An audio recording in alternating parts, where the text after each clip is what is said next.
Hi, I'm Lone Candle.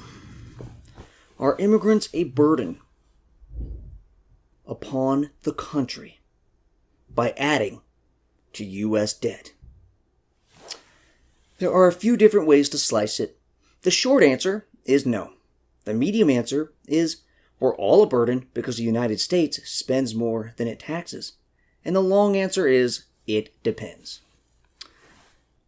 If we're talking about a high-skilled worker that immigrates at a relatively young age, they are a fiscal benefit.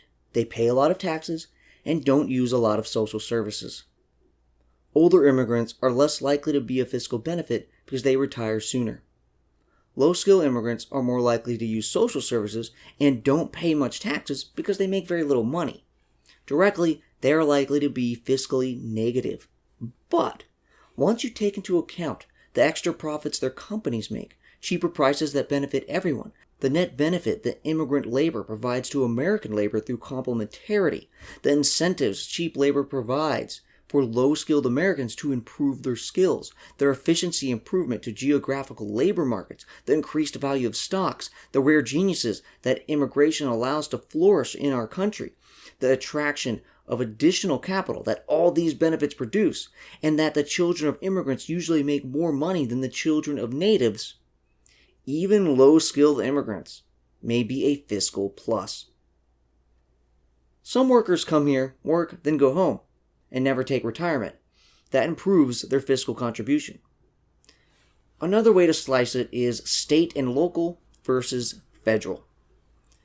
The federal government generally benefits fiscally from immigrants because its tax system is more progressive, which allows it to reap the rewards of high-skilled immigrants and increased business profits.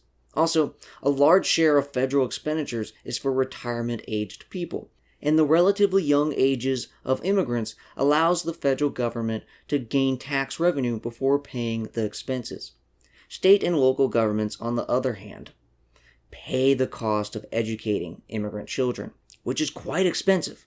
Of course, it's probably best to view this education spending as an investment because the children will go on to earn more money and contribute later. But if the children move out of state, that won't help state coffers. Also, the progressive federal tax system allows it to gain much more return on the state's education investments than the states can. Illegal immigrants are better fiscally than legal ones because illegals still pay many taxes but receive less benefits. Even unauthorized, they pay sales tax, property taxes directly or indirectly, and most pay payroll and income taxes.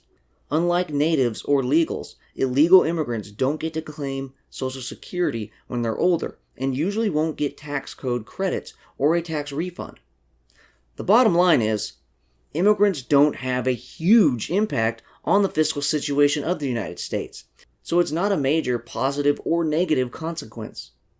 Unless we're talking about young and highly skilled immigrants, then there is a clear fiscal benefit. One reason their fiscal impact is limited is that the grandchildren of immigrants act economically just like citizens whose families have been here longer, so their long-run fiscal impact is small. Furthermore, immigrants contribute to the economy and character of the nation far more than just whether they create a fiscal surplus or deficit for the U.S. government. So fiscal concerns shouldn't play heavily in whether we support more or less immigration. As far as the deficit and debt are concerned, almost all American-born and foreign-born individuals can be calculated to take more than they give because the United States spends far more than it taxes. That's not a problem with immigration. That's a problem with spending more than you tax. There's no easy fix here involving immigration. If the country made the tough decisions to significantly cut spending and raise taxes, far more people of any origin would be net contributors to government coffers. Let's keep the economic benefits of immigration while making more of us contributors to a fiscally sound government by making the hard choices and having fiscally sound policy. I'm Lone Candle. Like me, comment me, love me.